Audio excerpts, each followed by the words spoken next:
ज्ञान की यात्रा में आपका स्वागत है। मैं प्रफुल्ल और आज हम किताबों की दुनिया में गहराई से उतरेंगे। तो आइए मिलकर सीखते हैं कुछ नया। इस वीडियो को लाइक, सब्सक्राइब और शेयर करना न भूलें। आज हम जिस किताब पर बात करने वाले हैं वो है जेम्स री की रेड हेलीकॉप्टर।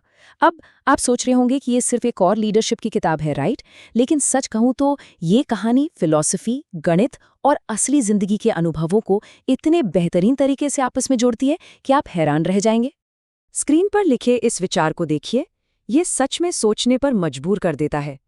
जेम्स रीड कहते हैं कि दयालुता कोई कमजोरी या कोमलता नहीं है, बल्कि ये एक ऐसा सिस्टम है जो एक्सपोनेंशियल यानी कई गुना ज्यादा वैल्यू पैदा कर सकता है।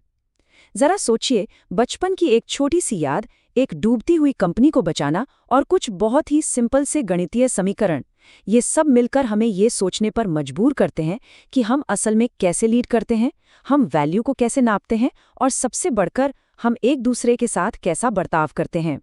चलिए जल्दी से देख लेते हैं कि आज हम क्या-क्या कवर करने वाले हैं।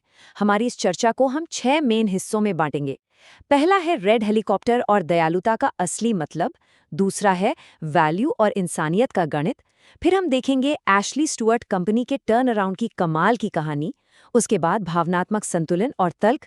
फिर दयालुता कैसे एक कम्पेटिटिव एडवांटेज बन सकती है। और आखिर में बात करेंगे एक नए तरह के पूंजीवाद के बारे में। तो बिना देर किए चलिए अपने पहले सेक्शन से शुरुआत करते हैं, रेड हेलीकॉप्टर और दयालुता। एक ऐसा छोटा सा अनएक्सपेक्टेड गिफ्ट जिसने सच में सब कुछ बदल के रख दिया। बात उस समय की है जब जेम्स री बहुत छोटे थे। अपने समुदाय में वो उन गिने चुने कोरियाई अमेरिकी बच्चों में से एक थे जो अक्सर खुद को बिल्कुल अनदेखा महसूस करते थे।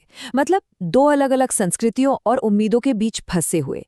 लेकिन फिर एक दिन एक अजनबी ने उन्हें एक छोटा सा लाल खिलौना हेलीकॉप्टर दे दिया। अब उस खिलौने की कीमत क्या थी ये बिल्कुल मायने नहीं रखता। जो चीज मायने रखती है वो है उसका अप्रत्याशित होना, उस इंसान की निस्वार्थ उदारता और सबसे बड़ी बात, उस बच्चे का ये महसूस करना कि किसी ने उस पर ध्यान दिया है। री इसे ही रेड हेलीकॉप्टर मोमेंट कहते हैं। ये एक ऐसा पल है जब कोई बिना किसी स्वार्थ के आप पर दया दिखाता है।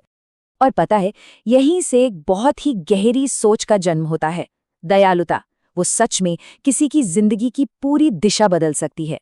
ये जो छोटे छोटे इशारे होते हैं ना, ये जिंदगी भर हमारे साथ रहते हैं। अगर आप एक अच्छे लीडर बनना चाहते हैं तो उसकी शुरुआत ही अक्सर उन अनदेखी चीजों और लोगों को पहचानने से होती है जिन्हें बाकी दुनिया पूरी तरह इग्नोर कर देती है। चलिए अब अपने दूसरे हिस्से की तरफ बढ़ते हैं, मूल्य सृजन का गणित, यानी the math of value and humanity. यहाँ हम ये समझेंगे कि आखिर दयालुता कैसे एक पूरे सिस्टम की तरह काम करती है। आमतौर पर लोग क्या सोचते हैं, यही ना, कि दयालुता तो बस एक भावना है या फिर असली बिजनेस की दुनिया में इसका कोई खास काम नहीं है। लेकिन रे इस बात को पूरी तरह से गलत साबित करते हैं। वो दयालुता को कोई कमजोरी या सिर्फ एक इमोशन नहीं मानते। उनके हिसाब से ये एक बहुत ही सॉलिड सिस्टम है जिसका आप अनुमान लगा सकते हैं, जिसे सिखाया और बार बार दोहराया जा सकता है, जिसे आप बाकायदा माप सकते हैं और जो सिर्फ एक दो पलों को नहीं बल्कि पूरे के पूरे सिस्टम को बदल कर रख देने वाला एक ट्रांसफॉर्मेटिव टूल है। इसे आप एक मैथमेटिकल फंक्शन की तरह सोचिए। मतलब एक छोटा सा इनपुट है, लेकिन जब आप इसे बार बार रिपीट करते हैं तो समय के साथ ये आपको इतने बड़े आउटपुट देता है कि आप सोच भी नहीं सकते। और ठीक यहीं पर हमारी इमोशनल इंटेलिजेंस और सिस्टमिक थिंकिंग आपस में जुड़ जाती हैं। एक ऐसी सोच जहां लोगों को सिर्फ एक बैलेंस शीट की लागत या कॉस्ट की तरह नहीं देखा जाता। अगर हम अपनी ट्रेडिशनल फाइनेंस की मॉडल्स को देखें तो वो अक्सर इंसानी क्षमता को पूरी तरह से इग्नोर कर देते हैं। लेकिन हकीकत तो ये है कि विश्वास और सम्मान ये हमारी असली इकोनॉमिक एसेट्स हैं जो बिजनेस के कई सारे फालतू के घर्षण या रुकावटों को कम करते हैं। इसीलिए री ने हमारे सामने एक बहुत ही सिंपल लेकिन बहुत ही पावरफुल इक्वेशन रखा है। दयालुता प्लस तर्क संगतता इज इक्वल टू स्थायी मूल्य। मतलब काइंडनेस और रैशनैलिटी का मिलन ही सस्टेनेबल वैल्यू बनाता है। और ध्यान रहे, ये कोई हवाई बातें नहीं है। यहाँ उन्होंने गणित के कुछ कॉन्सेप्ट्स का यूज किया है, जैसे फीडबैक लूप्स, कंपाउंड इंटरेस्ट और एक्सपोनेंशियल कर्व्स। ये सब ये बताने के लिए हैं कि दयालुता और तर्क संगीता एक दूसरे के दुश्मन नहीं हैं, बल्कि दयालुता तो तर्क संगीता को कई गुना बढ़ाने वाला मल्टीप्लायर है। तो अब सवाल ये है कि हम उस छिपे हुए पोटेंशियल को कैसे देख सकते हैं जो बाकी किसी को नजर नहीं आता। देखिए, एक बेहतरीन लीडर बनने के लिए ना आपको एक खास तरह की हिम्मत चाहिए। वो हिम्मत जो आउटसाइडर होने के दर्द को और अदृश्य होने की उस शांत पीड़ा को समझ सके। ये वो कमाल की क्षमता है जहां दूसरे लोग सिर्फ रिस्क देखते हैं, लेकिन आप वहां पॉसिबिलिटीज देखते हैं। और यहीं पर वो लाल हेलीकॉप्टर हमारी पहचान, विजिबिलिटी और बिना किसी शर्त के एक्सेप्ट किए जाने का एक बहुत बड़ा सिंबल बन जाता है।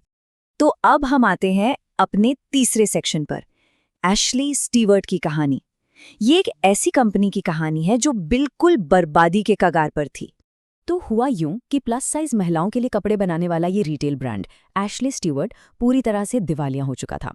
फाइनेंशियली तो डूबा ही था, साथ ही इनका वर्क कल्चर भी बुरी तरह टूट चुका था।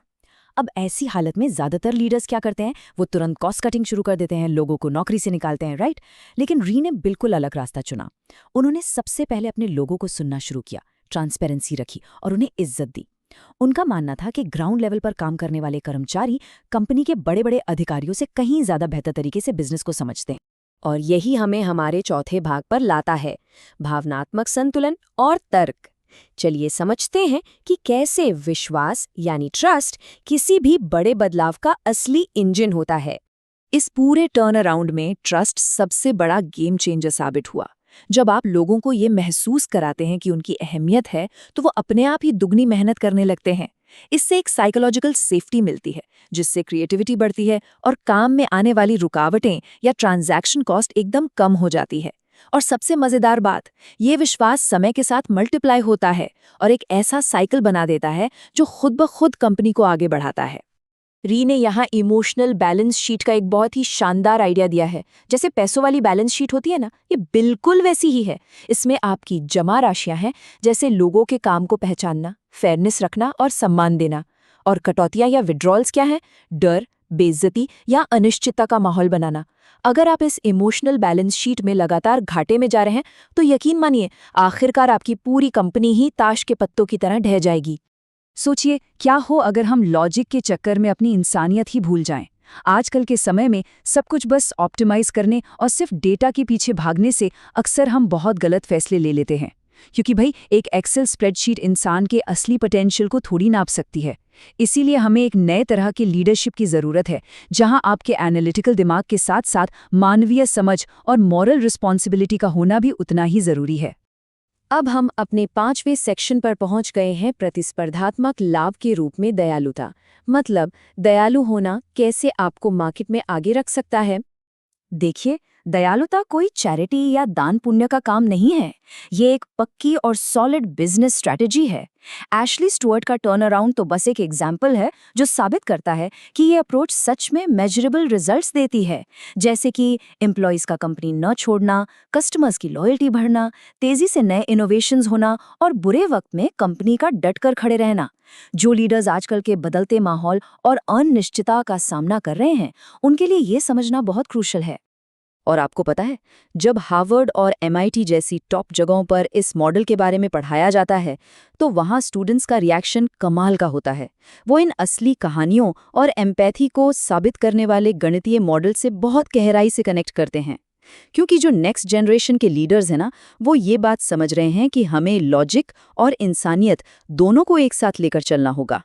तो अब हम आ गए हैं अपने चर्चा के आखिरी पड़ाव पर, निष्कर्ष, एक नया पूंजीवाद। ये पूरा कंक्लूजन हमें वापस उसी लाल हेलीकॉप्टर की याद दिलाता है। जरा सोचिए, कैसे किसी के एक छोटे से दयालु काम ने पूरी जिंदगी बदल दी। जो सिस्टम लोगों की गरिमा और इज्जत पर टिके होते हैं, वो डर पर टिके सिस्टम से हमेशा बेहतर परफॉर्म करते हैं। हम सब भी वो रेड हेलीकॉप्टर गिव अप बन सकते हैं, वो लीडर जो इंसानियत को चुनता है। तो इसका सीधा सा मैसेज यही है, दयालु होना कोई कमजोरी या कोई ऑप्शनल चीज नहीं है, बल्कि ये एक ऐसा पावरफुल सिस्टम है जिसे आप कहीं भी लागू कर सकते हैं। जेम्स री का जो मेन फंडा है वो बहुत ही सिंपल है, लेकिन एकदम रेवोल्यूशनरी है। अगर हम बदलाव लाना चाहते हैं तो शुरुआत दयालुता से करनी होगी। अगर हम इसे बड़े स्केल पर ले जाना चाहते हैं तो हमें इसे लॉजिक के साथ जोड़ना होगा। और अगर हम सच में चाहते हैं कि लोग ग्रो करें, तो उन्हें यह महसूस कराना होगा कि वो हमारे लिए मायने रखते हैं।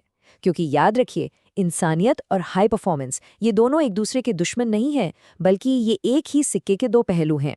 इस वीडियो को लाइक, सब्सक्राइब और शेयर करना न भूलें। प्रफुल्ल के साथ ज्ञान की यात्रा में बने रहने के लिए धन्यवाद। सीखते रहिए कुछ नया।